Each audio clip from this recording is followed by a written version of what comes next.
अगर मैं आपसे कहूं कि एक बार ये इमेज देखिए, अरे ये भारत के अंदर घुसे हुए वो बांग्लादेशी हैं जो भारत के अंदर आकर काफी खतरनाक ड्रग्स को सप्लाई करते थे।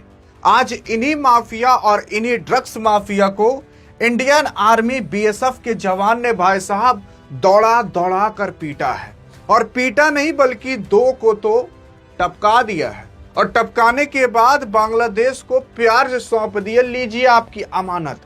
लेकिन सवाल ये उठता है कि आखिरकार ऐसा हुआ क्यों? और जो ये ड्रग्स माफिया सोच रहे थे कि बांग्लादेश से हम आराम से भारत के अंदर इस ड्रग्स को सप्लाई कर लेंगे और करोड़ों अरबों का धंधा करेंगे, वो सब अब ठप हो चुका है। लेकिन सवाल उठता है कि अचानक ही कैसे? हाँ, क्योंकि अगर आप देखने की कोशिश करोगे तो हाल फिलहाल ये ड्रग्स का सप्लाई भारत के अंदर बांग्लादेश के माध्यम से किया जाता था। कैसे किया जाता था, क्यों किया जाता था, क्या भारत की सेना इतनी कम है कि उनको रोक नहीं पाती थी? इन सब के पीछे भी कुछ रीजन है जो अभी आप सुनकर हैरान हो जाओगे। देखो यार, जो बांग्लादेश वाले थे ना, वो भारत से क्या मांगते थे? भारत से मांगते थे गौ मांस, गाय, भैंस, ये सारी चीजें भारत से मांगा करते थे और उसके बदले वो लोग भारत को ड्रग्स सप्लाई किया करते थे। और ये जो ड्रग्स सप्लाई था, ये काफी खतरनाक ड्रग्स था। ये नॉर्मल चरस, गांजा, ये सब नॉर्मल नहीं, ये सब नहीं, खतरनाक वाले ड्रग्स। और तमिलनाडु के अंदर अगर आप देखोगे, विजय थालापति बने ना, तो उन्होंने एक नशा केंद्र भी बनाया है जहां पर ये सारी चीजें छुड़वाई जाएंगी। उनको भी पता है कि इन सब चीजों पर अभी कोई ध्यान नहीं दे रहा, लोग केवल रोड बनवा रहे हैं, ये करा रहे हैं, वो करा रहे हैं। अरे वो सब ठीक है, लेकिन अगर सब नशेड़ी ही बन जाएंगे तो किसी काम का नहीं। भारत के अंदर युवा ज्यादा होने से कोई मतलब नहीं रहेगा अगर युवा नशीला हो जाएगा। तो इस पर भी ध्यान देने के लिए भारतीय सरकार ने कुछ किया है। जैसे कि बंगाल के अंदर जैसे बीजेपी की सरकार बनी है, तब से बीजेपी ने बांग्लादेशियों को रोकने की कोशिश की है। अब बांग्लादेशी भारत के अंदर आकर यही सारी चीजें सप्लाई करते थे, वो चीजें अब ठप हो चुकी हैं और बांग्लादेशी इसीलिए बहुरा रहे हैं। बहुरा इसलिए रहे हैं क्योंकि यार करोड़ों अरबों का ये धंधा चलता था कि बांग्लादेश से यहां पर सप्लाई करना है ड्रग्स। अगर वो एक बैग रुक जाएगा तो उन लोग के अंदर खलबली तो मचेगी ना। अरे एक ठो बांग्लादेशी आ रहा था ट्रक लेकर, कह रहा था दिल्ली उड़ाने जा रहा हूं, दिल्ली उड़ा दूंगा। सोच कर देख लीजिए, इतना उन लोग का माथा खराब हो चुका है। बांग्लादेश के अंदर बांग्लादेश का जो सांसद है वो अपने खुद पार्लियामेंट में खड़े होकर कह रहा था कि अगर बीजेपी आ गई बंगाल में ना तो बहुत बड़ी दिक्कत हो जाएगी बांग्लादेश के लिए। अब सोच कर देख लीजिए कितना बड़ा वहां पर अफरा तफरी मचा। जब से बांग्लादेश के अंदर यह अफरा तफरी मची है, तब से भारत के जो बीएसएफ के जवान हैं और काफी अन्य आर्मी लोग हैं, वो वेस्ट बंगाल के अंदर काफी ज्यादा मात्रा में तैनात हैं। क्योंकि इन सबको एक ही बैग रोका जाएगा, धीरे धीरे रोका जाएगा, तो वो भी अपना कहीं ना कहीं सुराख बना लेंगे। अब देखो कैसे वो सुराख बना लेंगे, लेकिन उससे पहले अगर आप ये सोचते हो कि आप हमसे कहीं और भी कनेक्ट हो सको, तो आपके लिए यार व्हाट्सएप चैनल बना दिया है। अरे जिस नाम से यूट्यूब चैनल डियर गुरु है ना, उसी नाम से ही हमने आपके लिए डियर गुरु नाम व्हाट्सएप चैनल बना दिया है। जानते हो अगर आप इसे फॉलो कर लोगे तो क्या होगा? अरे भाई साहब, आपको सारी जानकारियां समेट कर एक व्हाट्सएप चैनल पर मिल जाएंगी। और मैंने आपको बताया भी था कि यार इस व्हाट्सएप चैनल से लोगों को कितना फायदा हो रहा है ना, कि कुछ लोगों की देखकर जल रही है, उन लोगों ने इसे डिलीट करा दिया था। क्योंकि सारी जानकारियां जब यहीं मिल जा रही थी तो किसी को कहीं और जाना नहीं पड़ रहा था, दूसरे का नुकसान हो रहा था, क्योंकि दूसरे को पैसे कमाने को नहीं मिल रहे थे। लेकिन जैसे ही मैंने आपके लिए फ्री में सारा ये सब यहाँ मटेरियल देना चालू किया, लोग भाई डिलीट करवा दिए। लेकिन कैसे भी करके मैंने आपके लिए वापस से ये व्हाट्सएप चैनल ले आया है। आप जाकर आराम से फॉलो कर सकते हो। और हाँ, बहुत फेक व्हाट्सएप चैनल बन गए हैं, तो इसलिए मैंने खास आपके लिए डिस्क्रिप्शन में ओरिजिनल वाला लिंक डाल दिया, वहां पर क्लिक करके जाओगे तभी आप यहाँ पर पहुंच पाओगे। काफी लोग फेसबुक पर भी इस तरीके से कर रहे हैं, लेकिन डियर गुरु ही जहां पर लिखा रहे और जहां पर हम रहें वहीं पर ही ट्रस्ट कीजिएगा, और जहां पर हम कहें कि इस लिंक से जाइए वहीं पर ही जाइएगा। नहीं तो काफी लोग ना फेक बना करके आप लोगों को पागल बना रहे हैं। कुछ लोग तो भाई साहब मेरे फोटो लगाकर पैसे भी ऐंठ रहे हैं, लेकिन उन सब के चक्कर में मत पड़िएगा। जो भी आपको मिलेगा इसी ओरिजिनल डियर गुरु यूट्यूब चैनल पर मिल जाएगा। लेकिन अब देखते हैं कि आखिरकार कैसे क्या होता था। देखो यार, सबसे पहली चीज तो मैं आपको इंडिया और पहले बांग्लादेश का मैप बता देना चाहता हूं। देख सकते हो लगभग ये पूरा का पूरा इंडिया बांग्लादेश का मैप है, ठीक है। ये इंडिया बांग्लादेश का मैप, अगर आप सोच रहे हो कि बहुत छोटा है क्योंकि बांग्लादेश बहुत छोटा है, तो ये इंडिया बांग्लादेश का मैप 4096 किलोमीटर का है। और इतना ज्यादा सीमा बांग्लादेश किसी भी देश के साथ साझा नहीं करता, ना भारत ही करता है। 4096 किलोमीटर, इससे ज्यादा ये कम नहीं है।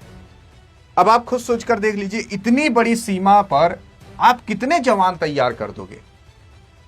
और इसी वजह से काफी जगह ऐसी हैं जहां पर फेंसिंग हुई ही नहीं है, मतलब तार और जो लगाया जाता है वो लगा ही नहीं है। क्योंकि अगर इन सब एरिया में आ जाओगे ना, तो इन सब एरिया में काफी पहाड़ वहाड़ है, वहां पर फेंसिंग करना बहुत मुश्किल है। वहां पर आर्मी भी कम डिप्लॉय किया गया है। और यहीं से ही बांग्लादेशी भारत के अंदर घुस जाते हैं, सेवन सिस्टर के अंदर। यहीं से ही बांग्लादेशी भारत के अंदर इधर वेस्ट बंगाल में घुस जाते हैं। अरे चलो यहाँ पर आप लगा दिया आर्मी, यहाँ कहीं खुला है, यहाँ से आ जाएंगे। और बल्कि कहीं और नहीं, बल्कि राजसहाई जो नाम का ये जिला है बांग्लादेश का, यहां से कई सारे घुसपैठी भारत के वेस्ट बंगाल के अंदर, बगल में ये वेस्ट बंगाल है, यहीं पर ही घुसा करते थे।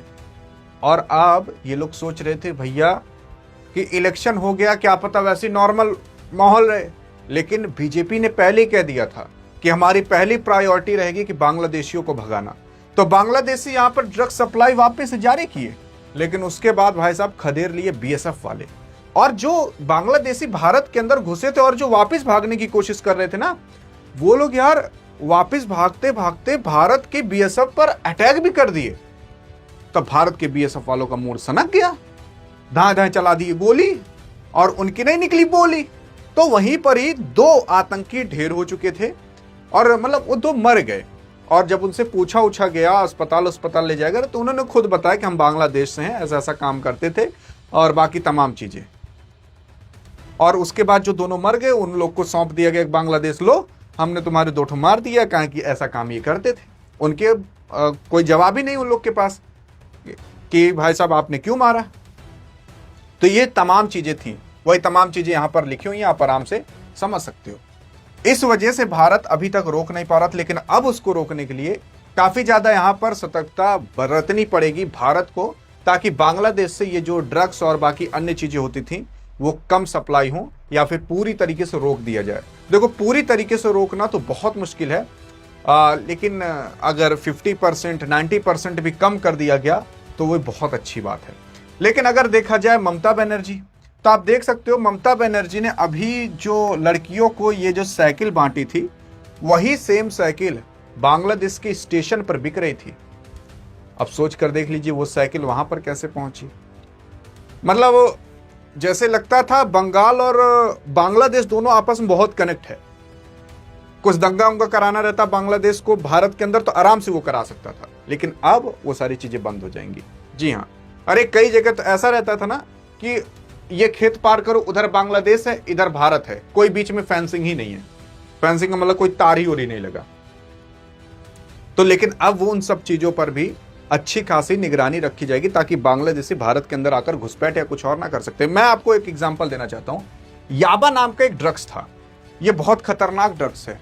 ये ड्रग्स बांग्लादेश भारत के अंदर सप्लाई करता था, बहुत महंगा ये ड्रग्स आता है। और अब वो सारी चीजें जब रुक जाएंगी तो वो लोग तिलमिलाएंगे जरूर, और वही तिलमिलाना अब बांग्लादेश चालू किया है। और बाकी अब काफी जगह और काफी नेता ये भी कह रहे हैं कि शूट एंड मतलब शूट का ऑर्डर कर दो, देखते ही गोली मार दो अगर कोई ऐसा काम कर रहा है तो, और अगर वो बांग्लादेशी है तो अब एक बार ऐसा कर दिया जा चुका है, तो बांग्लादेशियों के अंदर दहशत तो मच चुकी होगी कि भैया कहीं जाए हम भी ना ठुका जाएं, और इससे काफी हद तक ये कम हो जाएगा।